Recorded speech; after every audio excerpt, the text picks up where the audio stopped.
More emails out of the WikiLeaks about Hillary Clinton show that she is not much of a friend of environmentalists.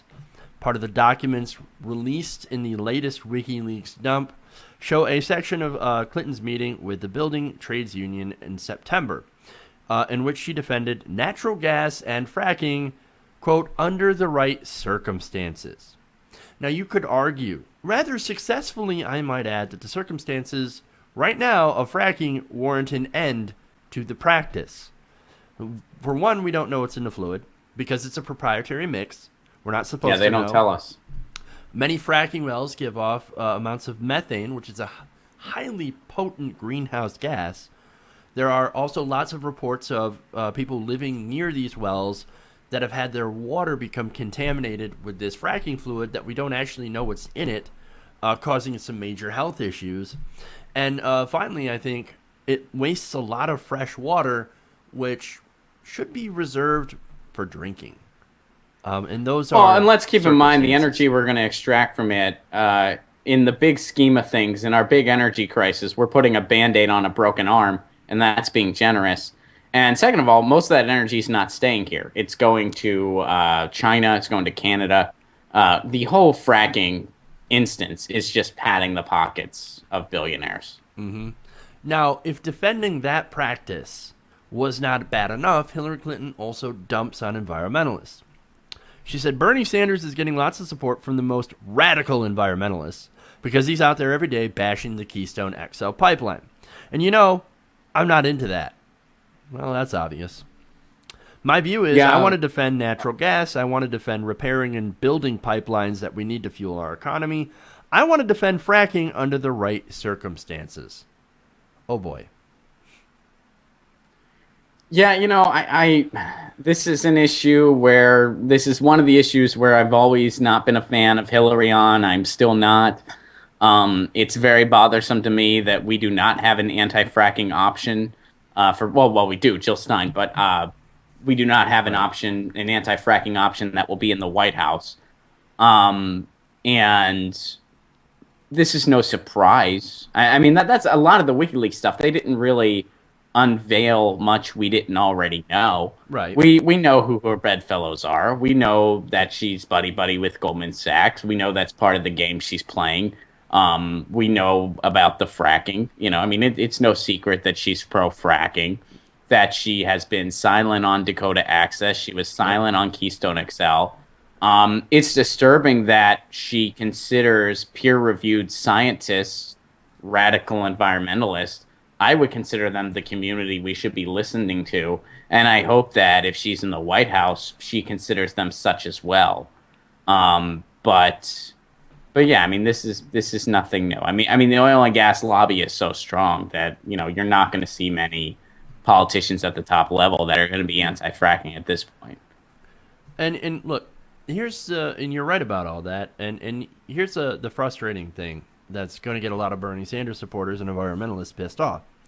Um, she said that she was asked at rallies if she would put an end to oil and gas drilling on federal lands and to oppose the Keystone XL pipeline. This is before she took a position on the pipeline. And she said, quote, I'm already at odds with the most organized and wildest of the environmental movement. They come to my rallies and they yell at me. And all the rest of it. They say, well, you promised never to take any fossil fuels out of the earth ever again. No, I won't promise that. Get a life. Oh, get a life. Jeez. Environmentalists, hey, get a life. Get a life. Now, you Yeah, mentioned that's that. hard to say to Yeah, people that don't have access to clean water anymore. I know, right? Their Eh, life's been infringed upon a lot. A little bit. And, people in other countries that don't have access to clean water at all and spend 5 hours of their day trying to get it, that should be a lesson to us to realize how precious water is. And that certainly does not warrant get a life. Um, Yeah, and look, you mentioned Standing Rock. Well, now we know why. We know, like, we suspected why she didn't say anything. Hey, Hillary Clinton, why aren't you saying anything about Standing Rock?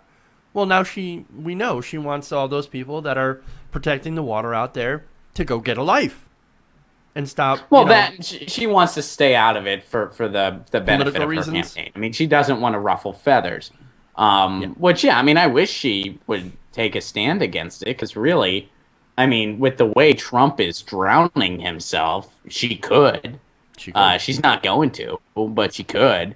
I mean, the one thing I would say, I mean, as someone, I grew up in Pennsylvania, the capital of fracking. I have family members that have wells on their property, and it's been very tough for me to see them have to deal with the effects of that. Their land is going to go down in value. They're really getting pennies on what they should deserve compared to what these people at the top in these companies are making. I drive into the Allegheny County limits in Pittsburgh, Pennsylvania, where I'm from. There's a condescending sign from Range Resources to not litter, which, as I've pointed out before, Range Resources telling people not to litter, that's like Bill Cosby telling people not to catcall. Ooh. But it's just the one thing is that the thing to keep in mind is a lot of times trying to do something about that starts at the local level. It starts at getting your town officials to get a drilling ban, in your community.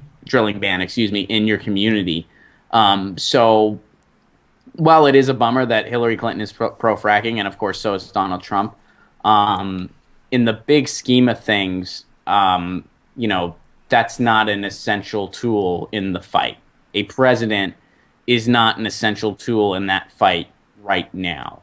Down the line, will they be? Of course. But right now, you still got to fight the good fight on the local level and on the state level, because that's where it's most important. I mean, I know a lot of environmentally conscious people that know more than me on the subject, that know more than a lot of people on the subject, that say, yeah, it bothers me that she's pro-fracking, but I'm still voting for her because she's not Donald Trump, and so much is reliant on the local and state levels anyway, that, and they have confidence that she'll surround herself with the right people, and hopefully she will surround herself with the right people from the science community, and she'll realize that they're not radical environmentalists, they're scientists that have done the proper research and have come to the conclusion of, we shouldn't be doing this right now.